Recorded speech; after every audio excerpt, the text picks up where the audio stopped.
Assalamualaikum warahmatullahi wabarakatuh. Perkenalkan, saya Amrina Krisna Dewi dari kelas AK 005 dengan NIM 240 30 10 21 250. Kali ini saya akan mempresentasikan tentang probabilitas untuk memenuhi UAS Statistik dan Ekonomi Bisnis.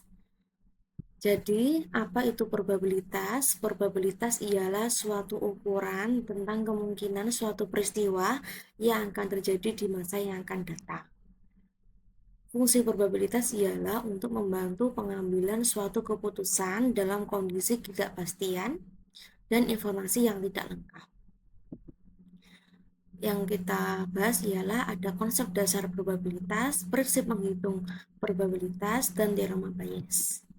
Konsep dasar probabilitas ada 3, ada percobaan, ada hasil, dan juga peristiwa. Percobaan ialah aktivitas yang menghasilkan lebih dari satu kemungkinan hasil. Sedangkan hasil ialah suatu kemungkinan peristiwa yang bisa terjadi dari percobaan, bisa.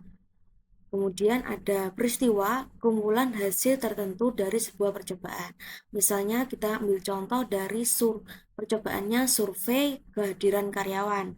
Hasilnya ada karyawan yang hadir, ada yang tidak hadir, ataupun ada yang terlambat. Peristiwanya kumpulan hasil tertentu dari sebuah percobaan. Misalnya kita ambil peristiwa peluang terjadinya terlambat. Bisa juga peluang dari karyawan yang tidak hadir, seperti itu. Aturan probabilitas ini kita disebut juga dengan peluang ya. Jadi nilai peluang itu antara 0 sama dengan 1. Jadi jika peluang sama dengan 0, berarti peristiwa itu tidak mungkin terjadi atau mustahil. Jadi sedangkan peluang sama dengan 1 berarti peristiwa itu pasti terjadi atau tidak mungkin tidak terjadi. Pendekatan probabilitas ada yang pertama pendekatan klasik, yaitu semua hasil mempunyai peluang yang sama. Peluang sama dengan jumlah peristiwa yang terjadi dibagi jumlah total kemungkinan hasil. Contohnya, sebuah batu dilempar. Coba hitung peluang muncul angka genapnya. Jadi angka genapnya ada berapa? Ada 2, 4, dan 6 ya. Jadi ada 3 dibagi semua tadi itu ada berapa? Ada 6 ya. Berarti peluang munculnya angka genap ada 3 dibagi 6 sama dengan 0,5. Kemudian ada pendekatan relatif, yaitu probabilitas tergantung dari berapa banyak suatu kejadian terjadi sebenarnya atau pengamatan dilakukan. Peluang itu sama dengan jumlah peristiwa yang terjadi dibagi jumlah total percobaan. Contohnya, dari 100 pelanggan ada 60 yang membeli produk A. Jadi peluang produk A dibeli sama dengan 60 dibagi 100 atau sama dengan 0,6.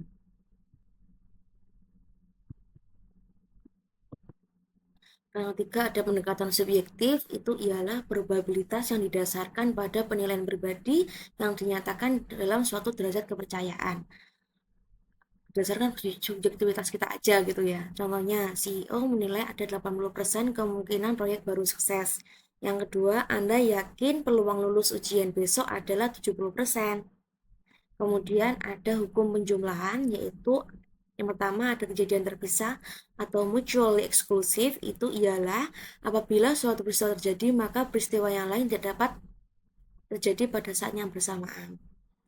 Nanti rumusnya probabilitas A atau B sama dengan probabilitas A ditambah probabilitas B.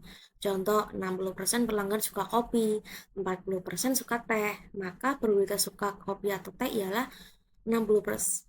Probabilitas suka kopi 60% bagi 100, 0,6 ditambah probabilitas yang suka teh 40% bagi 100 sama dengan 0,4 sama dengan 0,6 tambah 0,4 sama dengan 1. Yang kedua ialah ada peristiwa atau kejadian bersama atau non-mutually exclusive, yaitu dua peristiwa atau lebih dapat terjadi secara bersama-sama. Probabilitasnya A atau B sama dengan probabilitas A ditambah probabilitas B dikurangi probabilitas A ditambah probabilitas B. Contoh, 60 pelanggan suka kopi, 40 suka teh, 20 suka keduanya. Maka probabilitas yang suka kopi atau teh ialah yang suka kopi berapa? 60 dibagi jumlah pelanggannya sama dengan berapa? 60 ditambah 40 tambah 20 sama dengan 120. Jadi yang suka kopi 60 per 120, 6,5. Sedangkan yang suka teh 40 bagi 120 sama dengan 0,33. Yang suka keduanya 20 dibagi 120 sama dengan 0,16. Jadi probabilitas yang suka kopi atau teh 0,5 ditambah 0,33 dikurangi 0,16, hasilnya 0,67. Kemudian ada hukum perkalian. Yang pertama ada kejadian bebas atau independen. Terjadinya peristiwa tidak mempengaruhi probabilitas kejadian yang lainnya. Jadi probabilitas A atau B sama dengan probabilitas A dikali probabilitas B sama dengan, contohnya, peluang diterima kerja 0,7. Peluang lulus pelatihan jika diterima sama dengan 0,8. Jadi peluang diterima dan lulus sama dengan 0,7 dikali 0,8 sama dengan 0,56. Yang kedua ada hukum perkalian. Hukum perkalian kedua itu ada kejadian bersyarat atau dependen, yaitu probabilitas suatu peristiwa akan terjadi dengan ketentuan peristiwa yang lain telah terjadi. Probabilitas bersyarat dilambangkan dengan probabilitas peluang A setelah kejadian B, yaitu probabilitas peristiwa A dengan syarat peristiwa B telah terjadi. Contoh, peluang Rina lulus tahap 1 sama dengan 0,85, peluang Rina lulus setelah tahap 1 sama dengan 0,9. Jadi peluang Rina lulus tahap 2 setelah tahap 1 sama dengan 0,85 dikali 0,9 sama dengan 0,765. Yang kemudian ada teorema Bayes, yaitu memungkinkan menilai kemungkinan terjadinya suatu ketika faktor lain dipertimbangkan. Di rumusnya seperti ini, peluang A setelah kejadian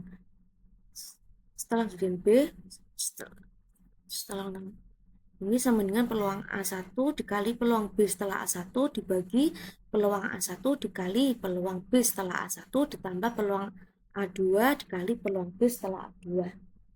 Contohnya ada 3 divisi, divisi ABC, divisi A jumlahnya 60, divisi B jumlahnya 30, divisi C jumlahnya 10. Yang tepat waktu A-nya ada 30%, B-nya 50%, C-nya 80%.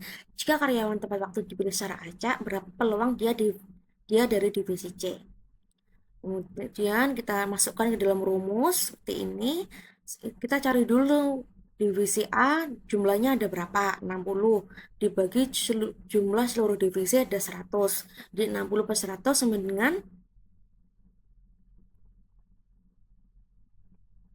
ini yang ketiga yang kita cari yang C ya. Jadi kita cari yang C dulu. Jadi yang C ada 10 dibagi 100, jumlah divisinya ada 100. Jadi 10 per 100 sama dengan 0,1. Kemudian yang tepat waktu dari C ada 80% kali 10. Jadi ada 8 per 10, 0,8. Kemudian dibagi, kemudian kita cari jumlah yang tepat waktu semua ya. Jadi yang jumlah divisi A itu ada 60 per 100, 0,6. Kemudian yang tepat waktu dari A 30% kali 60. Berarti sama dengan 18 per 60. Itu sama dengan 0,3. Kemudian divisi B ada 30 per 100. Berarti 0,3. 50. Yang tepat waktu ada 50%. 50% kali 30. Jadi sama dengan ada setengah. Tambah 0,1 kali 0,8. Jadi hasilnya 0,08 dibagi 0,41 sama dengan 0,19. Jadi probabilitas itu membantu untuk memahami dan mengelola ketidakpastian. Kemudian untuk menggunakan data untuk membuat keputusan yang lebih baik dan penting dalam bisnis, manajemen risiko, dan pemasaran. Selanjutnya akan saya bahas tentang distribusi probabilitas normal. Tujuannya ialah untuk memahami konsep dasar distribusi probabilitas normal, menyelesaikan soal-soal sederhana terkait distribusi probabilitas normal. Pengertiannya, distribusi probabilitas ialah daftar dari semua kemungkinan hasil dari suatu atau hasil dari setiap peluang peristiwa. Contoh kasusnya, berapa peluang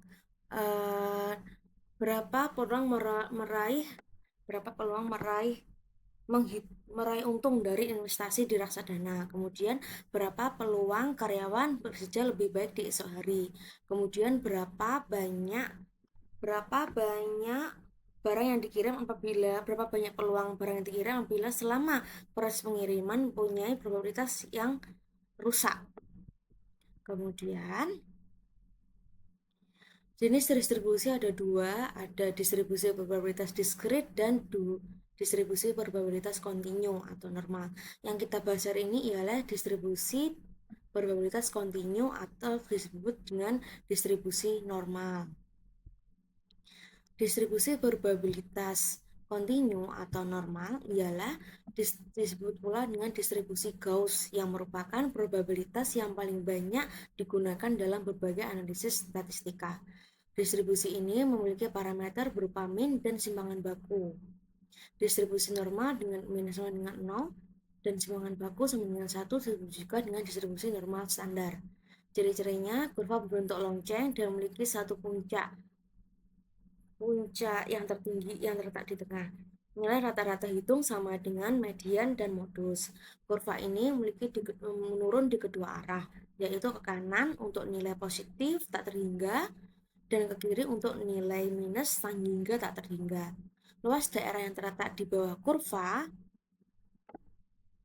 normal, tetapi di atas sumbu datar sama dengan 1. Rumus distribusi probabilitas normal standar seperti ini ya. Jadi, berapakah peluangnya A kurang dari X kurang dari B? Untuk mempermudah perhitungan secara manual, maka dilakukan transformasi Z yang dirumuskan sebagai berikut. Z itu sama dengan variabel normal standar sama dengan X, nilai variabel random dikurangi min variabel random dibagi standar deviasi. Kurva distribusi normal standar, transformasi ini juga mempertahankan luas di bawah kurvanya. Luas di bawah kurva distribusi normal standar antara X1 dan X2 sama dengan luas di bawah kurva distribusi normal standar antara Z1 dan Z2. Dengan Z1 sama dengan variabel 1 dikurangi min dibagi standar deviasi. Dan Z2 sama dengan X2 dikurangi min dibagi standar deviasi. Sehingga cukup dibuat tabel distribusi normal standar kumulatif. Jadi tabel distribusi normal standar kumulatif dari nilai minus tak terhingga kurang dari Z kurang dari Z1. Jadi kita tinggal menghitung peluangnya, kemudian melihat dari tabelnya peluangnya berapa, nanti ketemu gitu ya. Contoh soalnya distribusi berat badan 8.500 orang mahasiswa diketahui mendekati norma dengan min 53 kilo dan deviasi standar 3 kilo. Hitunglah satu presentase banyak mahasiswa yang berat badannya antara 50 kilo dan 55 kilo. Yang kedua, hitunglah total banyaknya mahasiswa yang berat badannya kurang dari 49 kilo. Dan jika 15% di antara mereka yang memiliki berat badan tertinggi disarankan untuk mengikuti suatu program diet, tentukan berat badan terendah mahasiswa yang disarankan ikut program tersebut. Diketahui minnya 53 kilo, kemudian standar deviasinya ada 3, dan N-nya jumlah atau frekuensinya ada 8.500 orang. Jadi untuk mengetahui yang berat badannya 50 kilo sama dengan, jadi untuk menghitung nomor 1 dihitunglah peluang dari yang peluang berat badan 55 dikurangi peluang berat badan 50.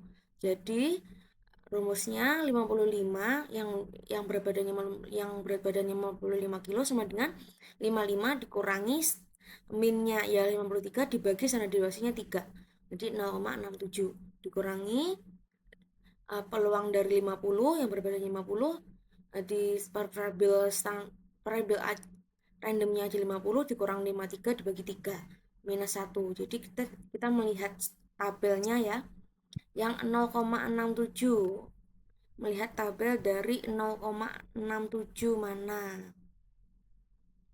nih, 0,67 2486 harusnya ya, 0,486 harusnya 2486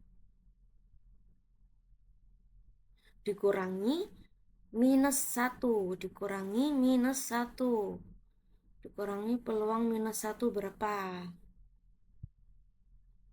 Peluang minus 1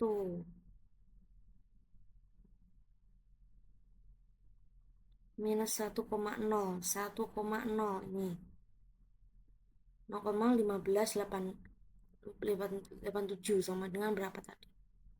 Sama dengan dihasilkan 0,5899 atau sama dengan 58,9%. Jawaban yang kedua ialah total mahasiswa yang berat badannya kurang dari 49 kilo. Berarti variabel acaknya 49 dikurangi minnya 53 dibagi 3 atau minus 133. Kita cari aja minus 1,33 dari tabel minus 1,33 minus 1,33 ini 0,0918 dikali 8.500 sama dengan 780 siswa yang berat badannya kurang dari 49 kilo. Kemudian jawaban yang ketiga ialah kita jadi peluangnya ada 15%. 15% ya. A-nya berapa? Di berat badannya berapa dikurangi minnya 53 dibagi 3 jadi 1, berapa itu 0,15 dikali 3 1,04 sama dengan A dikurangi 53. Jadi A-nya itu sama dengan A-nya didapat 56 ya. A-nya 56. Jadi yang memiliki berat badan terendah ialah 56 kilo. Itu. Terima kasih. Mohon maaf jika ada salah kata atau kurang berkenan. Terima kasih.